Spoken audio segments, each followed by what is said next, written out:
am the president of the Whitestone Republican Club. And I want to announce tonight to each and every one of you, I put my papers in, and I am officially running for the City Council of the Borough of Queens, District 19. Let the games begin.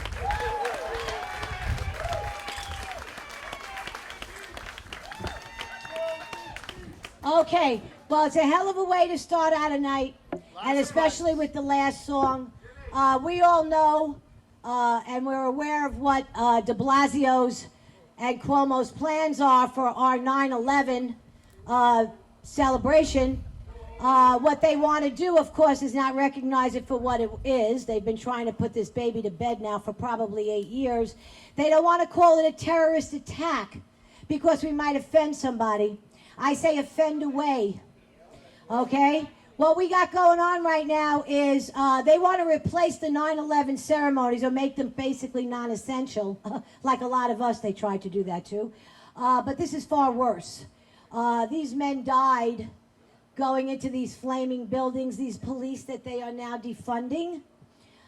We are suffering under the wrath of Emperor Cuomo and Communist Wilhelm Jr.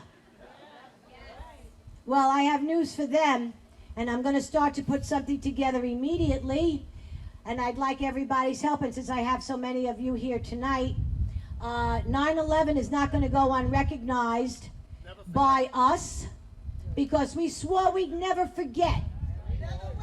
And we never will. So we're going to prove that on September the 11th. It's a Friday. I want as many people from as many boroughs as we could conjure up. I want to get a person in the head of every borough, and I want a point person, and we're going to go down there on 9/11. And we're going to make our voices heard. We're going to say those names. You may not terminate 9/11. You won't do it. Not on my watch. Not on all of our watches. Do you understand how many people are here tonight? We have close to 200 people here. There are people here. Larry Rosen came down. He's been following me since I jumped out of the car with de Blasio in 2017. Larry is here. He came all the way down from Goshen, New York. We have Janine over here and her husband. They're from Pennsylvania. I want to take a moment now to be very humble and to thank you all for coming on a phone call. I cherry-picked each and every one of you, and I said, you take the time to read my posts. You take the time, better yet, not just to react to them, but to comment on them. Do you know what that does for somebody like me? That gives me a clear picture of what the people want and what the people need. And what the people need is a voice. The people need a voice, a strong voice. Hashtag silent no more. Hashtag save our city.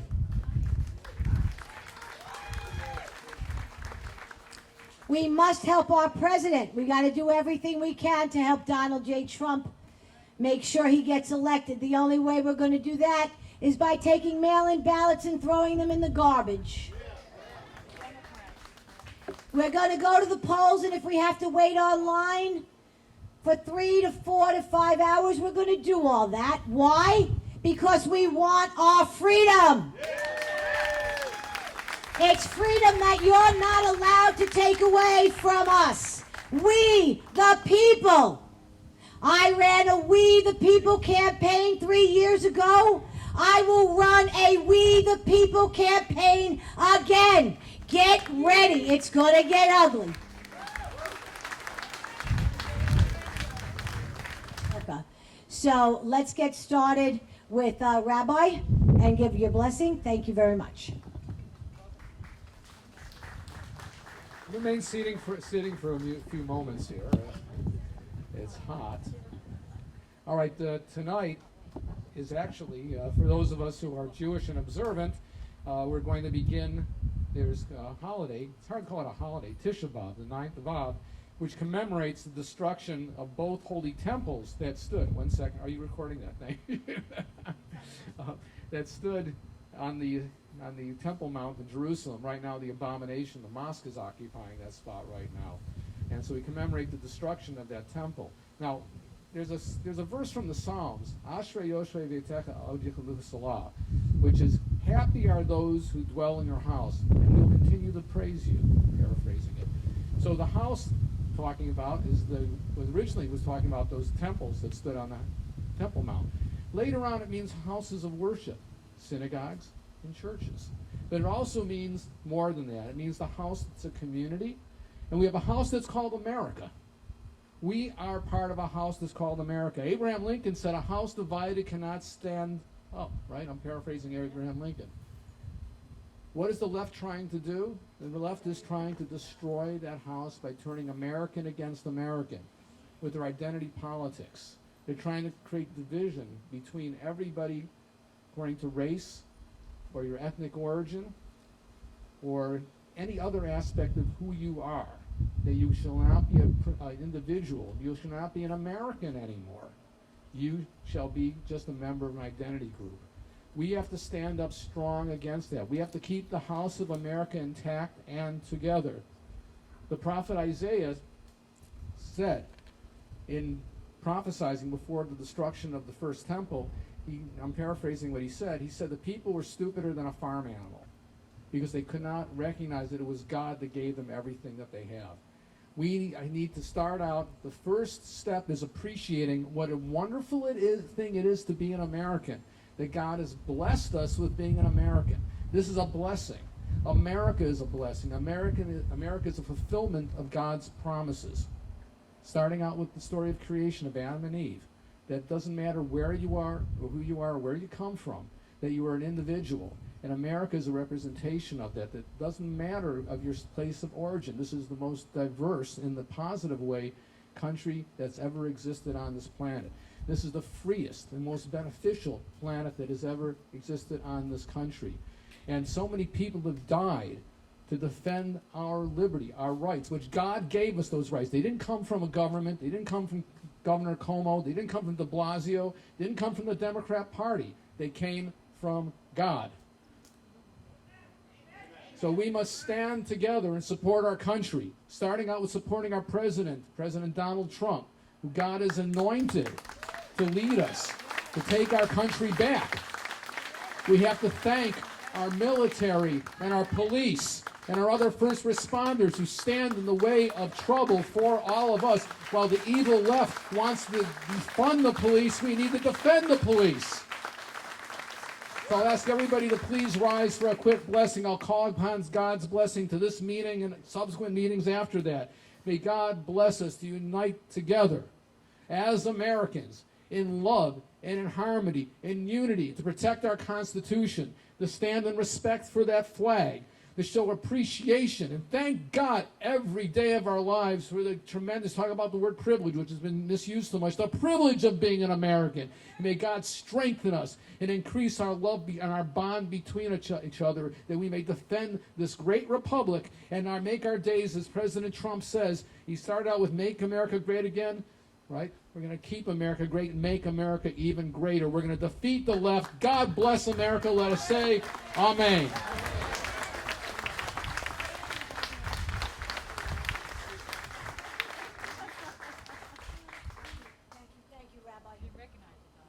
Okay, now we have some special young people who never miss a meeting. So I'd like them here to stand as they always do, and let's salute the flag. Move towards the middle, please. Thank you. Want to come closer to the mic? We're gonna do the Okay, ready? Hand over heart, hats off. Well, ladies, you don't have to take it. Ready?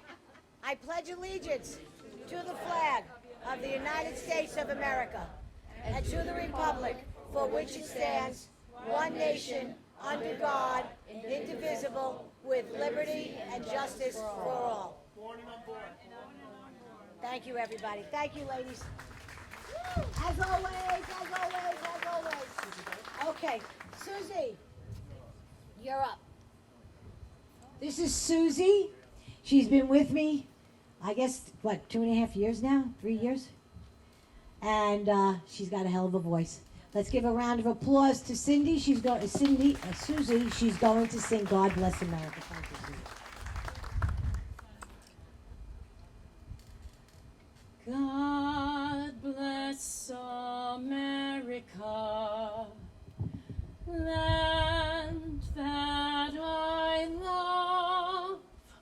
Stand beside her and guide her through the night with the light from above. From the mountains to the prairies, to the oceans, white with foam. God bless America, my home, sweet home. God bless America, my home, sweet home. Thank you. God bless you all. God bless America.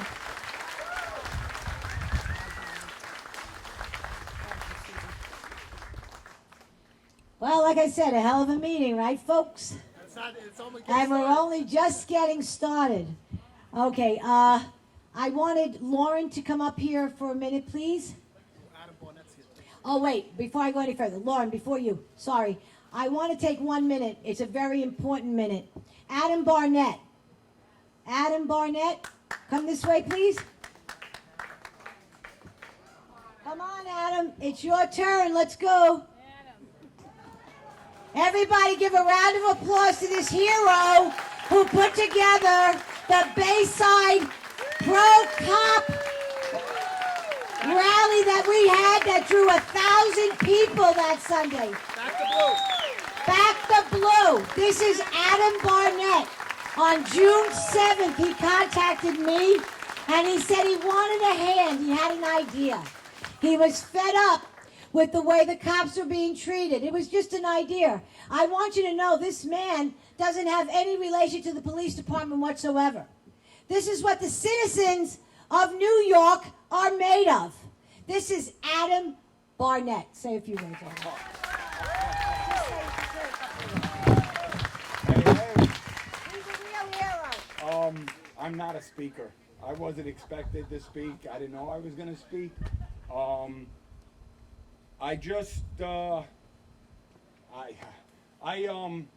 I started to walk because I couldn't deal with what was going on in New York. I'm a native New Yorker. I'm going to cry.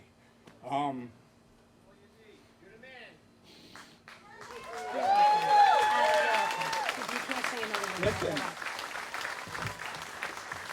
what they're doing to law enforcement in this country is unbelievable. You gotta make a stand. If you think it's just happening out there, it's not. It's coming here. It's coming everywhere. You gotta stand up for this. They're gonna take advantage of this situation. We gotta be strong. You gotta fight, and you can never give up. Never, ever give in to these people. You can't give in to them. I love all of you. I love all of you so much for being here and supporting Vicky. I love you guys. I love you, Vicky. I'm sorry. I'm sorry.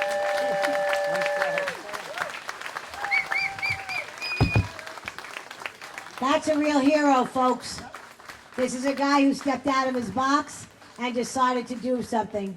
That's all it was. And like my post said, one man, one voice, brought together 1,000 people. Pretty amazing. All it takes is one. And all it takes, it shows you the power of one. The power of one. One. So when people say to me, Vicky, you're going to go up against those Democrats, you're going to lose. I beg to differ with every single one of you doubters. Because I'm going to fight like the Dickens for each and every one of you. Because that's what it's all about. We're worth saving. All right, so what we're going to do is Lauren's going to pass some papers around, and we're going to move on from there. Okay, Lauren? And I'm also Thank walking you. around with the 50-50. Oh, by the way, the club's been on hiatus. We could use a couple of bucks. Jimmy's going around with 50-50, okay? So we're gonna go there with that. All right, play a little music, have a little water, and then I'll be back, and I'm going to bring on the star of the show, which is the one and only historical landmark that's left standing here in New York, Mr. Curtis Sliwa.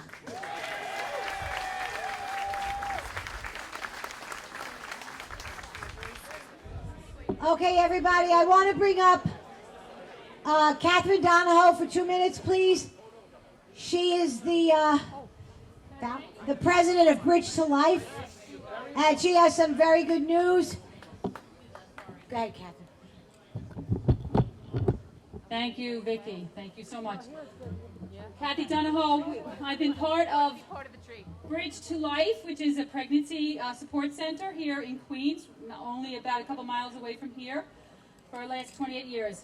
Today we had some very, very exciting news. This is why we're here. All right, during the pandemic, we served over 5,000 people. We never shut our doors, okay? And I happen to have my new executive director here, and I said I was going to pump her up a little bit. It's because of her that we stayed open. Okay, so where are you? Francesca, Yelico, where is she? There's a bright light here, okay? And this morning, with the help of another friend of mine, Pam Manera here, they saved a baby's life, okay?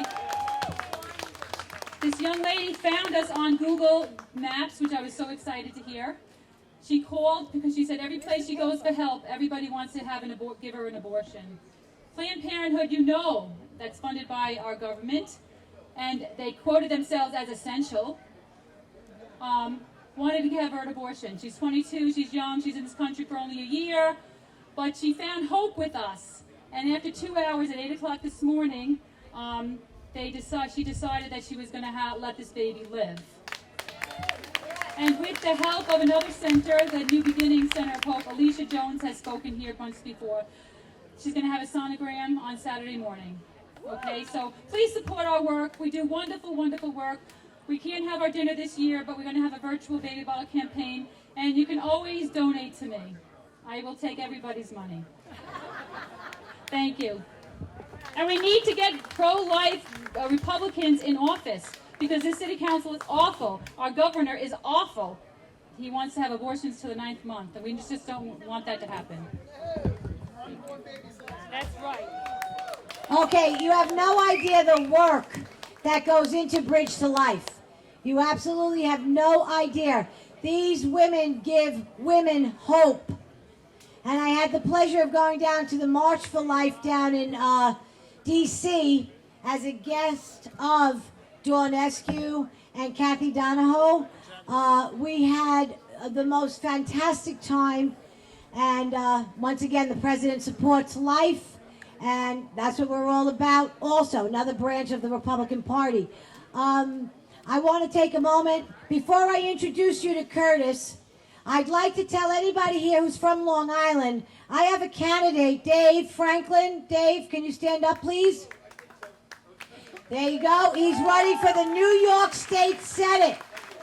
If you live in Great Neck, New Hyde Park, Joanne and Bobby, Garden City, he's running, and many other areas, look it up. He's running against Anna Kaplan. Now, we all know what happened, okay?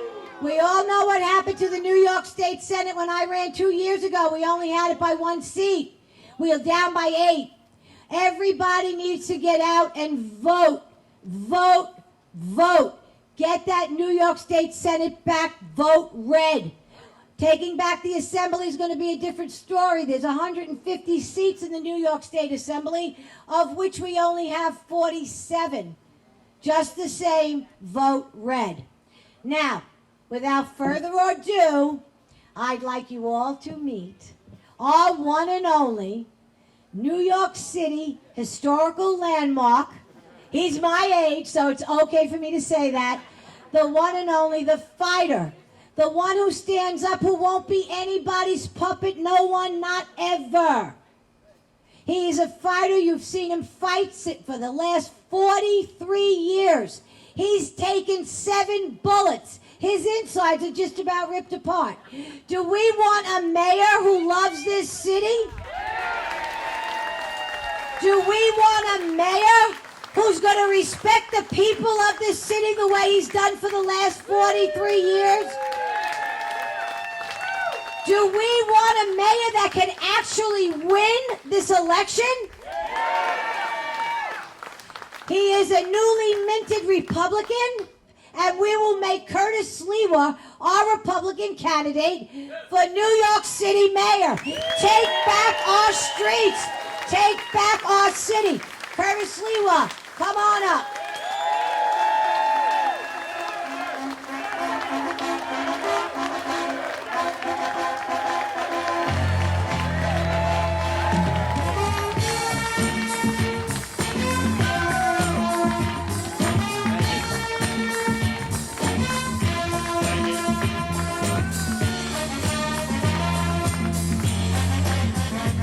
You know, you're playing that Rocky Stallone theme. They're thinking of actually tearing down the statue in Philadelphia in front of the museum there. Oh, yeah. Oh, yeah. I want to thank Vicky for inviting me tonight. And having seen you on video, I'm sorry I couldn't be there, but protecting the Theodore Roosevelt statue in front of the Museum of Natural History. Right, Theodore Roosevelt, reformer. Theodore Roosevelt, who would have welcomed being on the Hill today, looking in the eyes. The trust buster, who would have loved taking on Bezos and Zuckerberg and the rest of them. And Theodore Roosevelt, who was the first police commissioner of New York City. A lot of people don't realize that. And that's one of the reasons that Black Lives Matter and Antifa want that statue down, because he represented the time where he consolidated all the watchmen that were spread throughout our city and said, no, we need an organized police force, because he walked the streets with a guy named Jacob Riis when he became police commissioner, and he saw what the watchmen were doing. Now, you remember Jacob Riis. He was the one who was the photographer who pointed out how the poor and impoverished on the Lower East Side were living, mostly Jews at that time. And because of his photo display, things were done to undo the ghetto that existed down there. And Teddy Roosevelt learned from that experience and incorporated that into the NYPD. They don't spend enough time talking about Teddy Roosevelt. In fact, let's face it, we don't spend enough time talking about the NYPD of late, do we?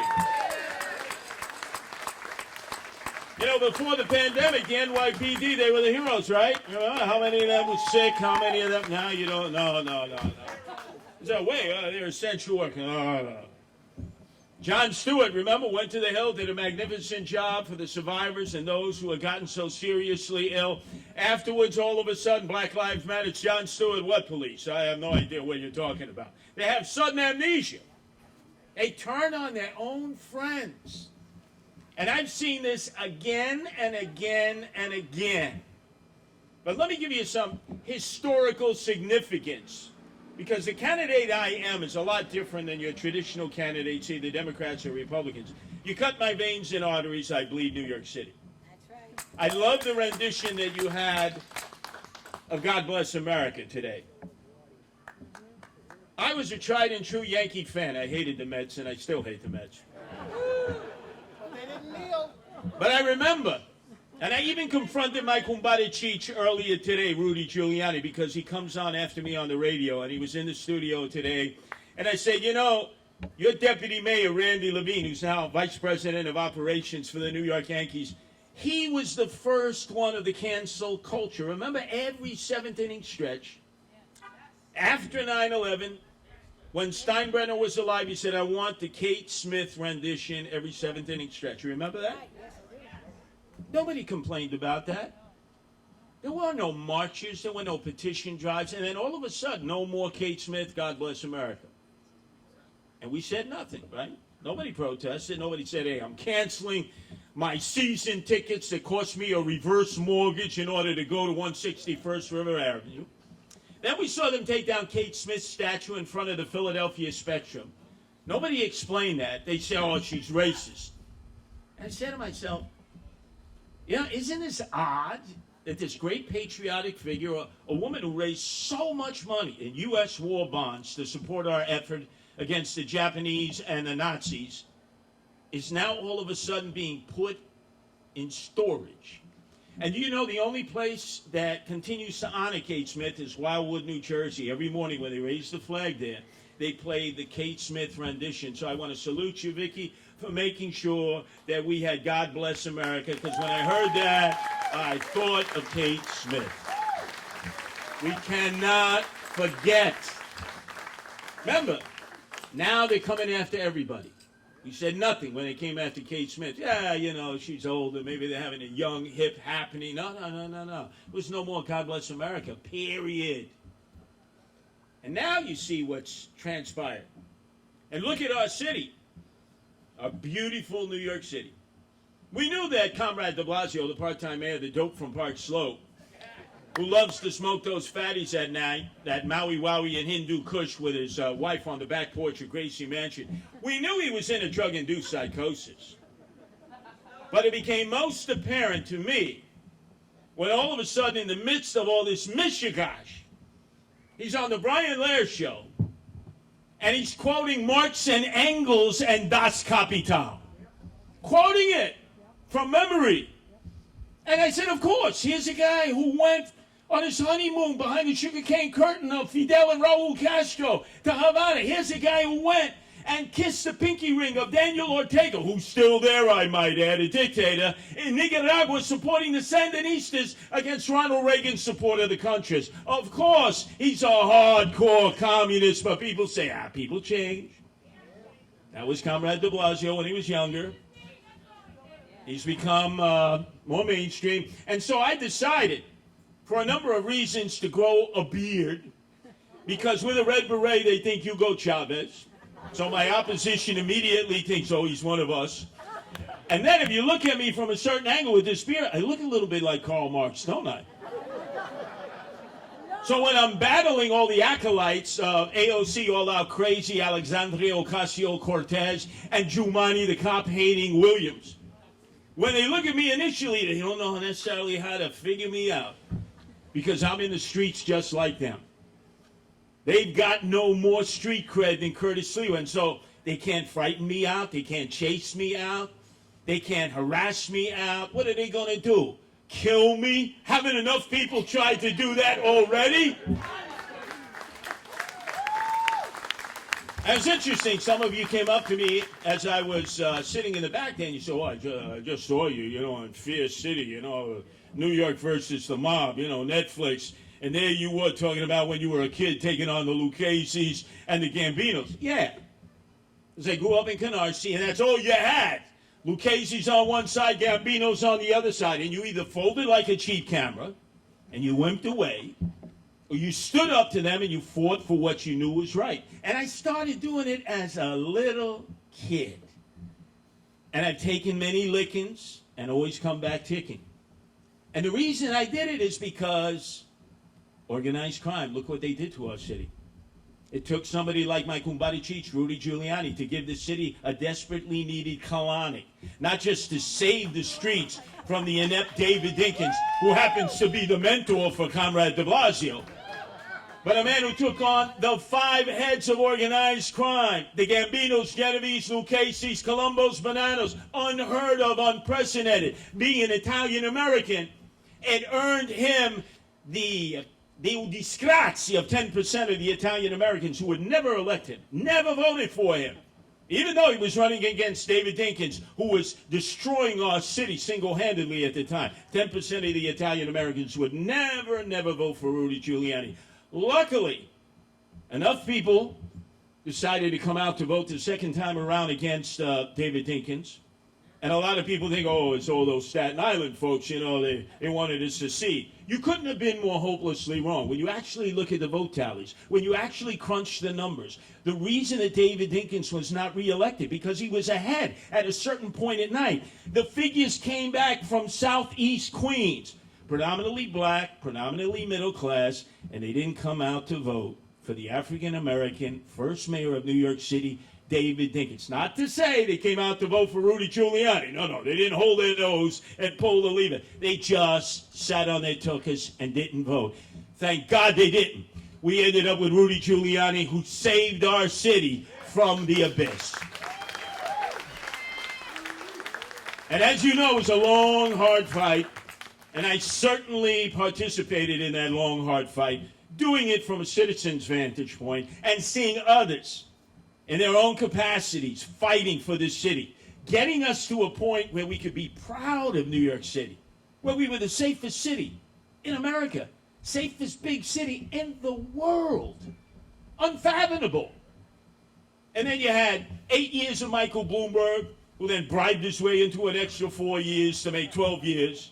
I don't know where that guy was. Whoever he could wine, dine, and pocket line, that's where Michael Bloomberg was. He didn't have the soul of a Rudy Giuliani, but he did a relatively good job. And then the people decided, hey, we need a change. Let's bring in Comrade Bill de Blasio. And what a nightmare it has been. Look at all the homeless people roaming the streets. Look at all the emotionally disturbed, like zombies in Dawn of the Dead. They're everywhere. And so his solution to the problem, instead of giving the emotionally disturbed people care, and we're not gonna forgive Andrew Evil Eyes Cuomo, King Cuomo II, the son of Mario Faccia Bruta Cuomo, King Cuomo I. May I give Andrew his salute? Andrew, ascendeme tu siu provinos facim, and like your father Mario, you are. When, through nepotism, he became our governor, there were 30,000 beds. 30,000 beds in the mental health system throughout New York State. You know how many beds there are now? 3,000. 3,000. We have 3,000 people just roaming the streets of the Bronx on any given day who are emotionally disturbed, or Manhattan, or Brooklyn, or Queens, or Staten Island. To these, what we have done to these people, we have forsaken them. And then the homeless. De Blasio couldn't manage that problem. Remember, he was in constant denial. He said, oh, no. We got it in check. No, we had a severe homelessness. No. It's an aberration. Finally, he understood how severe the problem was. So he decided he was going to take 90 shelters and shove them down your throats and destroy the neighborhoods that had somehow been able to avoid the problem of having single, able-bodied, homeless men roaming their streets, who have emotional issues, who have alcohol, drug issues, some of them who are sex offenders, and serious felons who have just been released from Rikers Island, where everybody gets released now because of no bail, or from state incarcerated facilities. And you say to yourself, and how did that work out with the 90 shelters, huh? How did that work out? They're still in the streets. We have 14,000 homeless men now that we pay $250 a night to put up into 5-star top-shelf hotels because, obviously, of the pandemic, they have no clients. They've all contributed to Comrade de Blasio, who's a real capitalist when it comes to collecting the moolah shmoolah and the ducats from his friends. So he's made deals to lease the hotels, $250 a night. And they don't even stay in the hotels. They roam the streets. They break in. They cause all kinds of mayhem and chaos. This is a recipe for disaster. So number one, let's deal with the reality of what he's going to leave us with in 15 months. Thank God in 15 months he's term limited. He can now go out and join the Painters Union because he's become so proficient in painting Black Lives Matter logos all throughout the city of New York. Side note on that, remember like 2 weeks ago, he painted Black Lives Matter in front of Trump Tower, and standing next to him was his wife, you know, the authoress of the Thrive non-existent program that has stolen $1.25 billion from us, the sucker taxpayers. And I've never yet run into them in the streets, and I'm dealing with the emotionally disturbed and homeless people all the time. Never once saw a Thrive worker. I've seen other outreach workers. Never once a Thrive worker. I don't think they exist. I don't think they... And are there any Democrats who are using their prosecutorial powers? Are there any of them who are calling them to task to say, hey, we want to see how every nickel, dime, and penny is spent? No, because obviously they made a deal. Eric Adams, oh, I was a cop, but I love to stick a shiv in the back of every cop that I ever meet. And I'm telling citizens, you know, somebody's blasting fireworks outside of your house. and they're actually having wars like ISIS versus Al-Qaeda with Roman candles, don't call the police 911. Don't call 311. Go out there and deal with it yourself. And a woman said, oh, that's my borough president, Eric Adams. He's such a nice guy. I'm going to do exactly that. And she was living in the pink houses that we used to call the stink houses next to the Times Square stores when I was running through the neighborhood off of Linden Boulevard.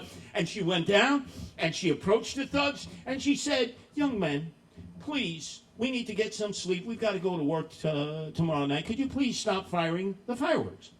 So what did the thugs tell her? F-U-B. And then one guy went back to his crib, got a 9mm and shot it 8 times in the head. 8 times in the head in front of everybody. There were hundreds of people out there. Have they made an arrest yet? Does anybody know if they made an arrest? No. See, people had window shades on there. Hey, what shots? It must have been fireworks. Because the code of the streets now, because we've made our cops impotent, is snitches get stitches and end up in ditches. And there was Eric Adams, right? What kind of advice is that? And then there was Corey Johnson, right, Speaker of the City Council, saying, you know, I'm going to take my little stiletto here, and I'm going to cut off the culions, the huevos of the police department. I'm going to render them impotent.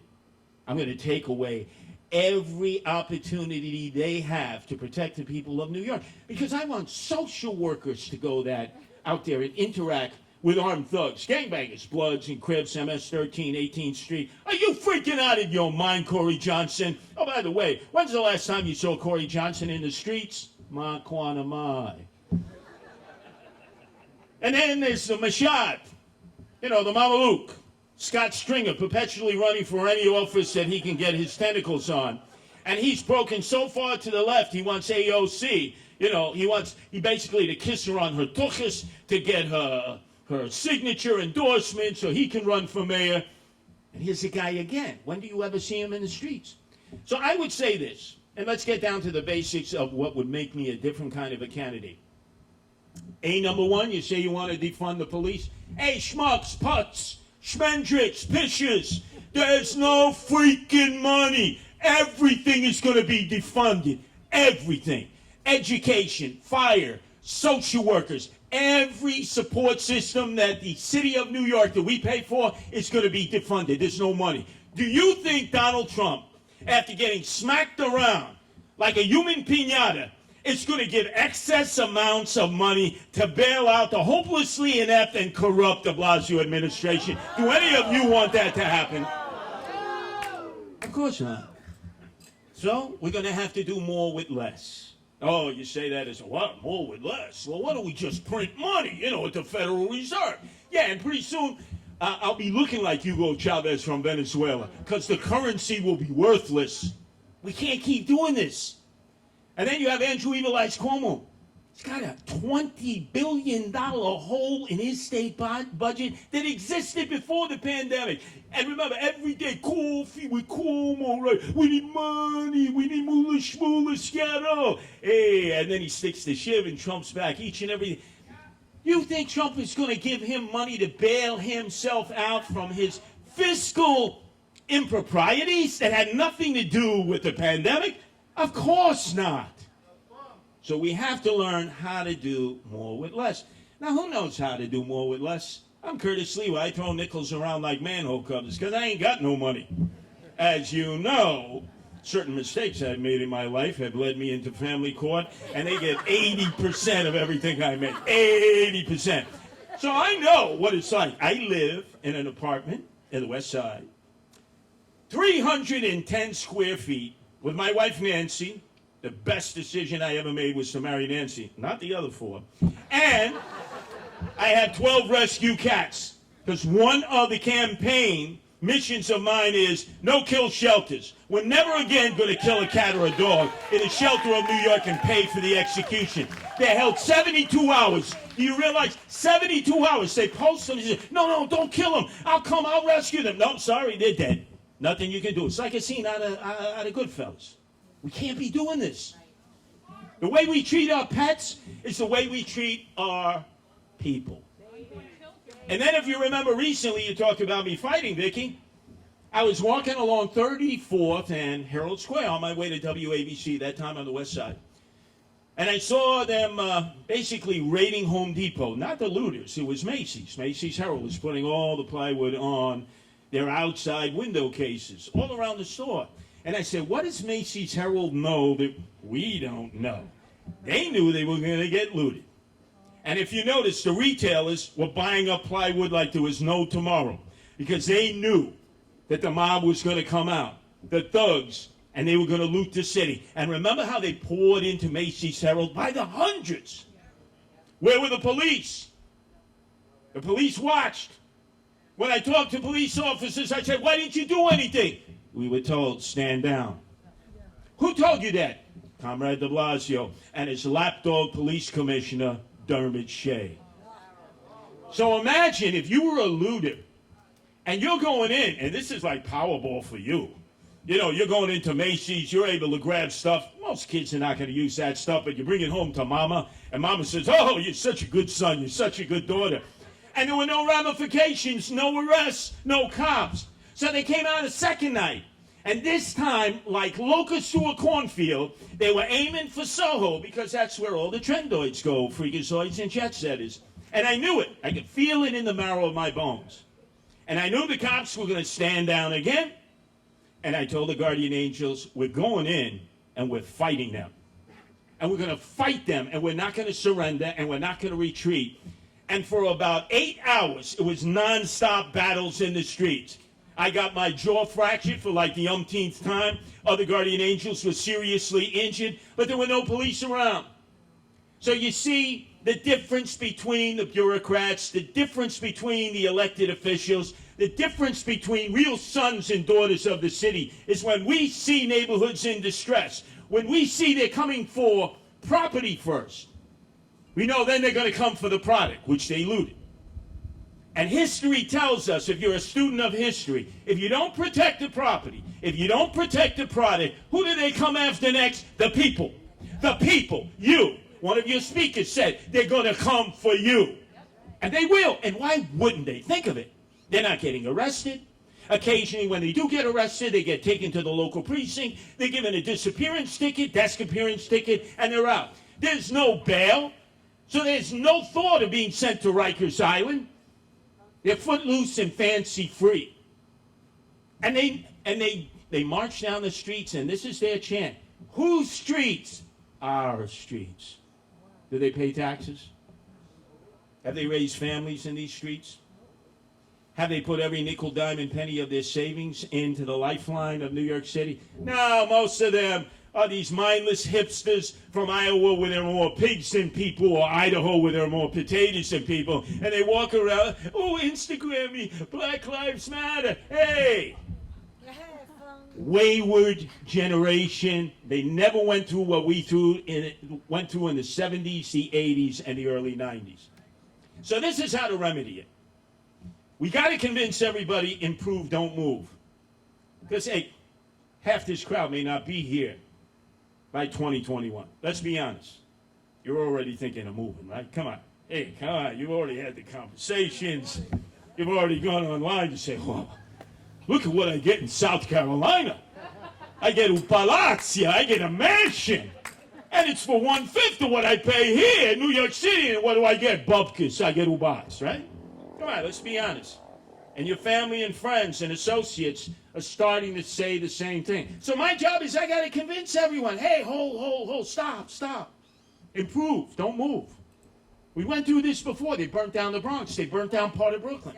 Gangs controlled whole sections of the city. We had corrupt politicians. We were on the brink of fiscal bankruptcy.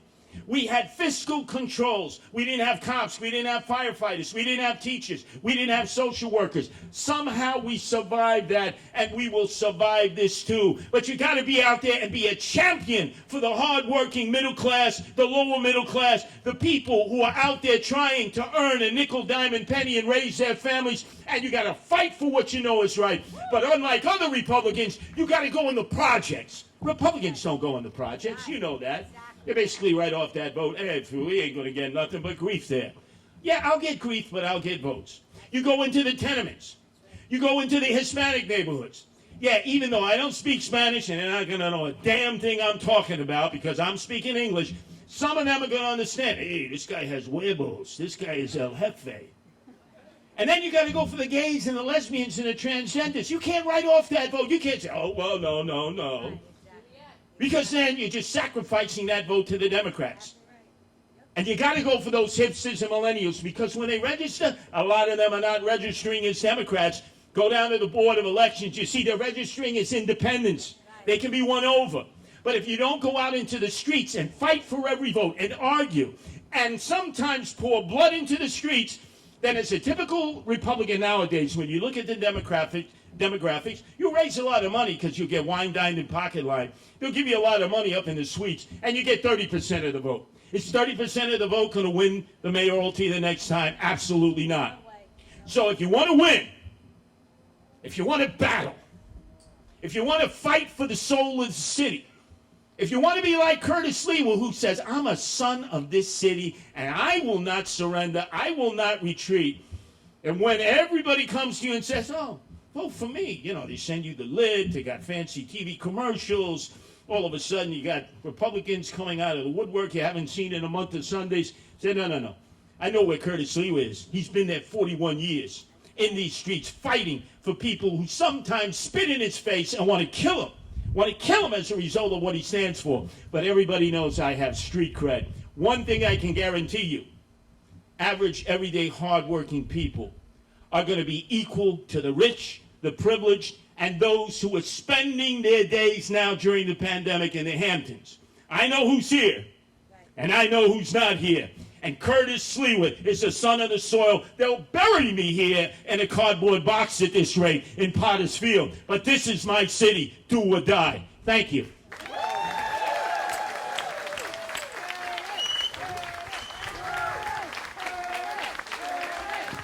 Curtis. Well, I'd like to say we're going to make a hell of a team.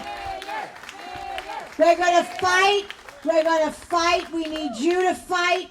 We need to take back this city. It starts at the top with Curtis Sliwa. We move down the ladder. The city council is just as important. The mayor makes administrative decisions. The city council gets to vote.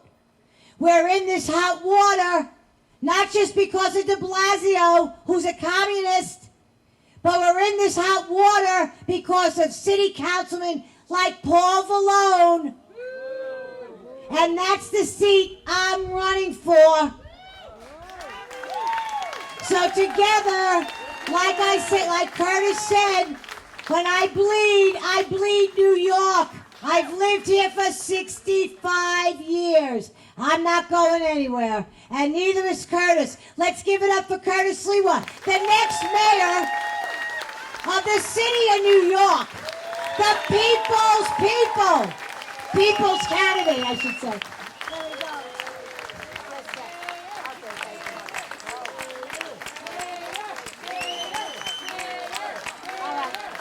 All right, if everybody sits down, Curtis is going to take some questions. I'm sure you all have some.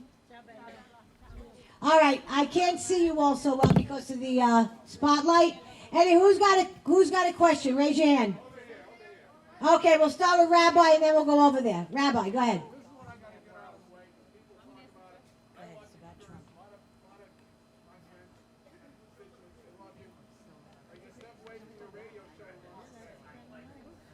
Well, I'll have no choice at a certain point. I figure probably January of the new coming year, I'll have to make a choice. And the choice is obviously, if you're running for mayor, your opposition, your opponents are not going to permit you to continue to broadcast. So I'll have to continue to earn an income while running for office. And definitely I'm working on that expeditiously as we speak. It's a long road, though, to here. There'll probably be some Republican opponents along the way. And naturally, we see there's a whole host of Democrats who are jostling for their Democratic primary nomination. Okay. Yes, another question, Joe. Joe Carabello. Are you going to remove those horrible murals that Comrade de Blasio has been painting on all the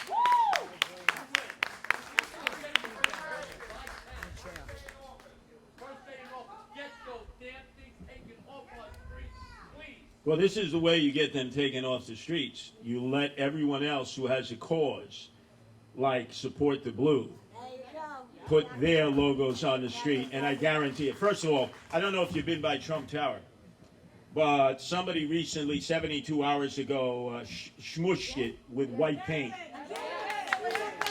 They have not repaired it.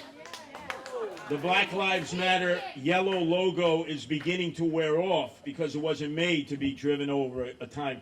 Over time, that's not even going to be an issue. I'm telling you, Comrade de Blasio, he's off to other things. But why should it have taken a group in Virginia of conservative women to challenge his right to put only Black Lives Matter in the street? Why wasn't it a group here in New York City who went to federal court? I'm still scratching my head on that. And what they want to put up is an empowerment symbol about women. And they're going to win in court. And they're going to have a right to do that. And then all of a sudden you're going to see people who are going to retrench on that policy. So I'm into expression. You know, more speech is better speech than if all of a sudden you infringe on people's rights and you say, your speech but not my speech. That stifles it immediately. It's like the gentleman you mentioned who brought 1,000 people together. One man made a difference there. You had a demonstration in your area. Why did Black Lives Matter show up? To thwart you? To face you? To physically challenge you? They've had enough of their demonstrations. Did you go and disturb their demonstrations?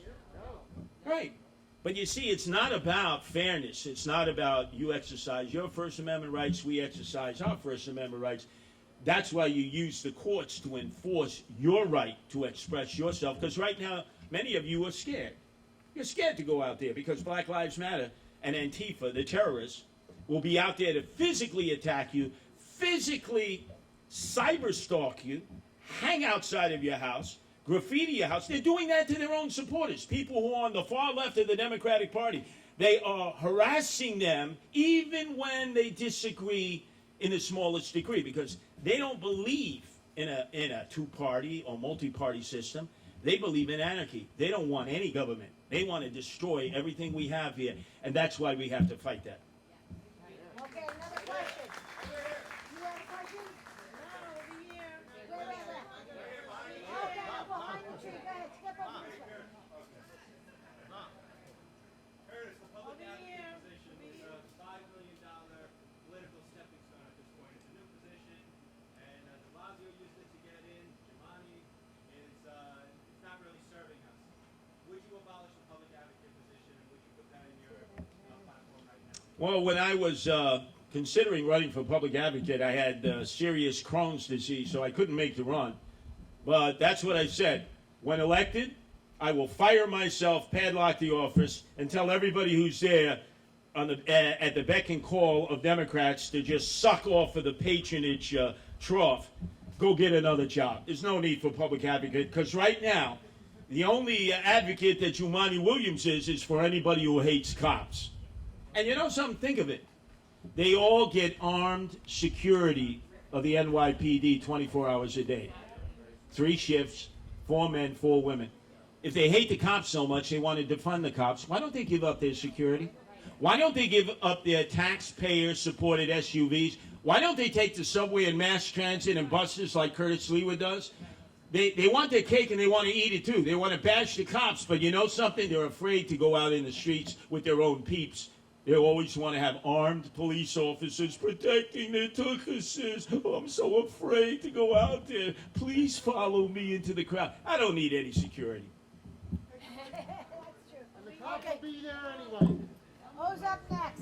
Okay, you in the back there. Yeah, you in the back. Quick question. What's your opinion on organized crime as it stands now and their influence as far as it goes with the labor unions and the pay-for-play contracts and stuff like that, as far as the influence that they might have and that these contractors have, in the Democrat Party? Like, what's your opinion on how that stands right now? Well, organized crime, which obviously I grew up with and battled them every step of the way, they've had their own kryptonite. And no longer as strong as they used to be when I was a teenager, but they still have their tentacles in a lot of different pots. Look, New Jersey has legal gambling. We don't. They make a lot of moolah shmoolah and scatol in those wire rooms, and obviously through organized crime gaming sites. That's number one. Number two, they still control some of the unions. They got a stranglehold on some of the businesses that exist here. Extortion, racketeering, prostitution, no doubt about it. They're not as strong as they used to be. And if we legalize gambling, which we're going to have to do, I know some of you are purists. You say, oh, no, that's a one-way trip to Palookaville. I get it. I don't gamble except with my life. But to see all of that money line the pockets of the Genovese Gambinos, Bonanos, Lucchese's, and Colombo crime family, it's a disgrazia. We're going to be in desperate need of money. Why should it go into the pockets of organized criminals? We're going to have to legalize gambling and make sure those who are degenerate gamblers, we can rescue them so that they don't end up giving every nickel, dime, and penny of their family away. Okay. Catherine. Not a question, kind of a question. I have stage 4 cancer myself. The week I was supposed to go, or the week I did my walk, I was supposed to went for radiation, and I put it off on the side because the walk was more important than my radiation. I wanted to make sure I was able to do my walk, and that I would make it to the 111 precinct. So I never give up. I never quit. I just want to pledge from you that you will never give up, you will never quit, and you will see this to the end. Look, I've survived 4 marriages. There is nothing. I kid you not, I'd rather get shot with hollow point bullets again by the mobsters choking on their lobsters. I'd rather do battle with Bloods and Crips in the streets. Those 4 marriages almost made me say, you know something? 6 feet under in a pine box might not be a bad idea. So I didn't give up on that. And like you said, I had stage 4 prostate cancer. I made the absolutely worst decision to get the operation. I'm still kicking myself in my tuchas for that. But no, as long as I can breathe, I can wake up in the morning and not touch wood, I'm good to keep battling away.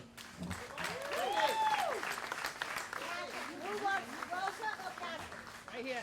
Rosa? Stand up. Hi, Curtis, I know you for like the longest time. I used to see you, in my younger days on TV, going in the subway. I want to ask you, you're an animal lover, so am I. I've had animals for I don't know many years, but I'm also a supporter of pro-life. Can you tell us more or less, where would you do, what would you do with Planned Parenthood? We go out and protest all the time against, abortion. That's a question that's very dear to me, if you don't mind. Could you answer that for us? Well, certainly wouldn't interfere with your right to protest against abortion clinics. But, you know something? There are 2, what I'll call boondoggles, when people were running for the mayoralty, that they have absolutely no control of. Death penalty, mayor has no control of that. Planned Parenthood, and also Second Amendment. Absolutely no control of that whatsoever as mayor. What a mayor has to do is make sure you're safe and secure in your neighborhoods, that the schools are running, the kids are getting an education, and that the poor and the impoverished, and that's the key, the poor and the impoverished have an equal chance to succeed and live the American dream. And unfortunately, that's not what's happening here. Wait a minute. First of all, that's an issue that comes up under the state. A mayor's got nothing to do with that. Excuse me, Go ahead, when the Kathy. city council gives $750,000 to Planned Parenthood so we can have one in every Well, borough. we need to and change give the us- city council, Catherine. That's what I'm saying, we need more people running for There office you because go. the city council, so you can't say it's just the state. It's the city also gives money. Well, but we have to And when work this on young that. woman went today, she went to how many places and everyone wanted to give her an abortion except us. Right. So No, we hey, need to look, speak up. you're 100% correct. The city I want to council must step up to the plate. That's why I'm running. I I'm know, running and for a you're not number of afraid to different say that reasons. you're pro-life. And if truly You know Black how Lives pro-life Matter I to am. these people, if Black Lives Matter truly to these people, there wouldn't be a day where they wouldn't be in front of an abortion facility praying for their own babies. Babies being killed, the black babies being killed. And no one wants to see that. Okay, good. Thank you. Okay, next question. Melody, I promised you. Okay, I know the governor is technically the head honcho here, but this, I've gone to the school, okay? This is a teachers union, a bunch of skivats. They want, before they will open the schools, they want to fund the cops, health care for all, they want all this bullshit, okay?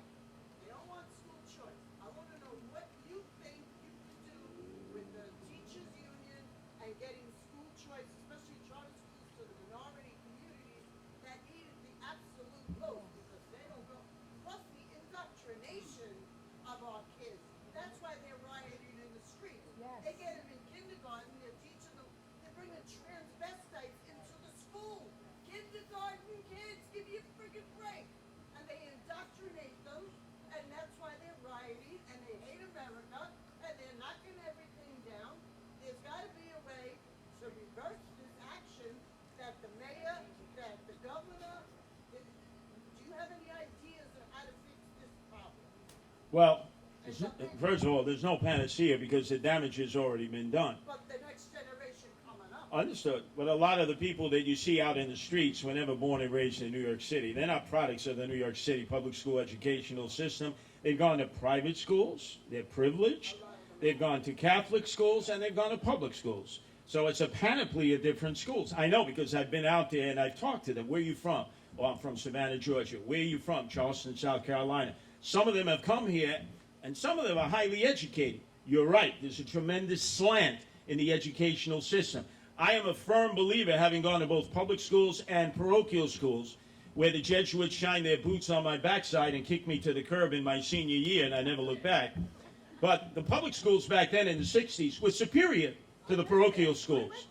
And there's no reason that they can't get back to the point of being competitive. But in the meantime, if you're a single mother, of which there are now 50% single-parent households in New York City, 50% single-parent households, why shouldn't you be given an opportunity, especially if you're in an poor and impoverished area, to send your children to a charter school where you know they'll have a chance. They'll have a chance to compete. The mayor, de Blasio, openly has said he hates charter schools. The Democrats, obviously, are wine-dined at pocket line by Michael Mulgrew of the UFT. But having benefited from a lot of good public school teachers, my best teacher ever was Alan Topo in the fifth grade at PS 114 in Canarsie.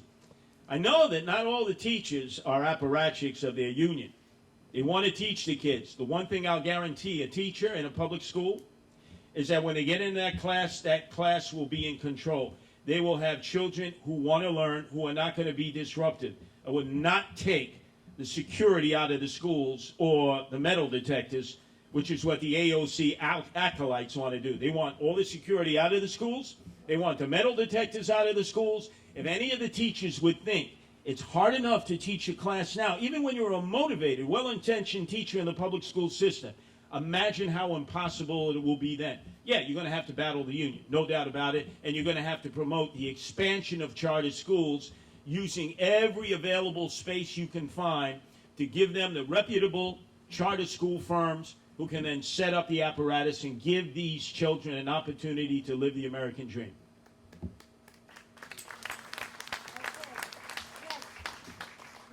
Curtis, first of all, we're from Long Island. Just want to say I admire you since I was a kid and what you've done for the city. The grassroots guy just standing up for himself.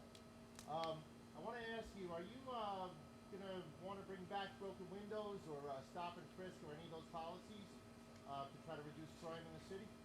Well, first off, I observed stop and frisk in the latter years of Bloomberg, who was completely disconnected from the streets. He was just into analytics, numbers. And Kelly, outrageous, 700,000 stop and frisks. Rudy, when he implemented it with Bratton, his first police commissioner in 1993, and you know how out of control the city was, 168,000 stop and frisk.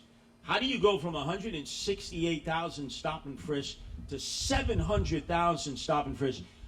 Lynch, Pat Lynch, the head of the PBA, warned Bloomberg, warned Kelly. He said, you're turning the neighborhood against us by imposing quotas. We're putting every second black and Hispanic male up against the wall, and we're searching them. And most of these young men they haven't done anything. There's no probable cause. So we went from using it as a tool, as Giuliani and Bratton intended it to be, because it's always been there. It's always been on the books. It's always been legal, to the abuse of power of Bloomberg and Kelly in his last 4 years, 700,000 stop and frisks a year. Do you realize there are only about 700,000 black and Hispanic young male youth in the city? And look, I'm in those communities all the time. Most are not criminals. Most are trying to improve their life. Most are going to their jobs. What? You get them on a nickel and dime bag of marijuana? Do you know how many of your own kids would have been collared on a nickel and dime bag of marijuana? And let's get real here. So it was abusive, and we're paying the price for that now. Pat Lynch was correct. We turned the community against the police. When all of a sudden, Cuomo and Comrade de Blasio said, oh, we got to enforce social distancing and wearing a mask. And they wanted the cops to go in and intervene. What did Pat Lynch and the other union leaders of the PBA say? Don't do it. You're going to turn the community against it. But they don't care. They don't care because they've never been in the streets. They have no idea. So you use stop and frisk when it's appropriate, when there's probable cause, but you don't use it the way Bloomberg and Kelly were using it in the last 4 years. In fact, it was thrown out of federal court and by a judge that I didn't like, Shira Schindlin, who ruled in favor of John Gotti Jr., who tried to have me kidnapped and killed, as you know. So she's no friend of mine. But actually, in the arguments, the city was on limited standing because of the way they abused stop and frisk. Quality of life, zero tolerance, absolutely. Broken windows theory, absolutely. Getting the street crime guys and gals back out there, the undercover units that are so good at eliminating the gangs and stopping the flow of guns. Ever since Dermot Shea disbanded them, you've seen this horrific rise in violent crime. I would double the number of street crime cops. They took off 600, train additional cops, put out 1,200. That's what we're going to need to get control of the streets.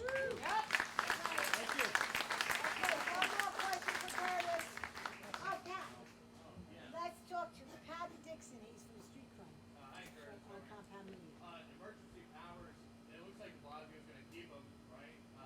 Would you inherit that? Or are you going to make that a campaign issue? And how long is the city government going to be deciding what businesses can and can't do? Executive powers, as you can see, have turned both Cuomo and de Blasio and many of the governors and mayors around the country into little dictators. They were all afraid that Trump would become a dictator. He didn't. He said, hey, you states have to figure it out. What a mistake of having these executive powers. They'll never give them up. They'll never give them up. I guarantee you this. I will take saltpeter on my first day in office and give up executive powers and return leadership to what it is. And that's where the people have a say, not just to have Il Duce Cuomo in Albany and a mindless, drug-induced person who is on a mission. I don't know what his mission is, Comrade de Blasio, but hopefully in 15 months he'll find a purpose for his life as a painter somewhere in America, maybe back in Cambridge where he was hatched. Let me get one more thing. Okay, so right now you have two announced candidates. Yours truly, Curtis Sliwa, and John Katzimatidis. I'm sure there will be others along the way. I know John. John knows me. This is not going to be a bloodbath with Republicans. The bloodbath is going to be with the Democrats. The AOC, Jumaane Williams Democrats, and those that morph in their direction. So we all need to be in solidarity. We really all have to come together. There are too few Republicans. Without the independents and the Republicans together, we'll never take back the mayoralty. So I'm depending on you, and I'm depending on the independents that I've developed relationships with over the 41 years. So let's take back the city of New York, starting with the mayoralty, the city council, and then all of the other elected positions so that we can get rid of these no-bail provisions that Cuomo shoved down our throats with the help of Hasty and Speaker of the Assembly and Stewart. the head of the Democrats who are now in the majority in the state Senate. Thank you.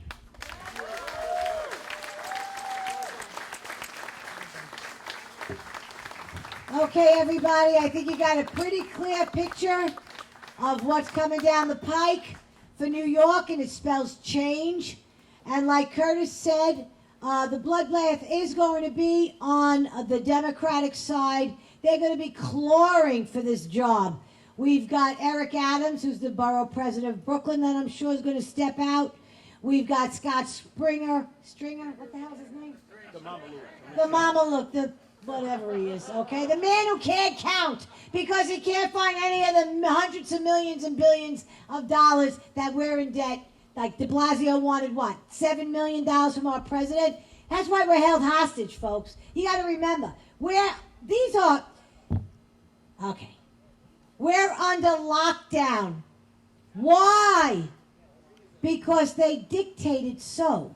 This is not a law passed by legislation. This is an order you are choosing to follow. Break the rules. Do not go hungry. Open your damn stores. And if you're not in the process of losing a liquor license or another type of license, which eventually you'll get back, I just want you to know once the new administration comes in, because it won't, whatever he chooses to do now will be fought in court. But I want you to understand, these are not laws you're breaking, these are rules you're choosing to follow. How much more rules are you ready to follow? They've burnt us down, they've bankrupted us. We're going to take this back. Like I said, the city council matters. Get active. If anybody did not become a member tonight, I'm going to ask you to please become a member tonight.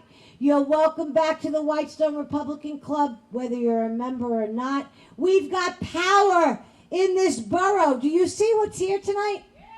Do you see what's here? We have managed, our voices and everything that's going on in this city has made not just national news, it's made worldwide news. Why? Why? Because we are the capital of the world, New York City. And we've allowed, through de Blasio and Cuomo at the state head, we've allowed them to burn and take our city and take our crown off of our heads. In 2021, we're going to change all that. We need independents in order to win, independent voters. They must come out and change their party. I am going to be primaried. I can tell you that right up from Jump Street.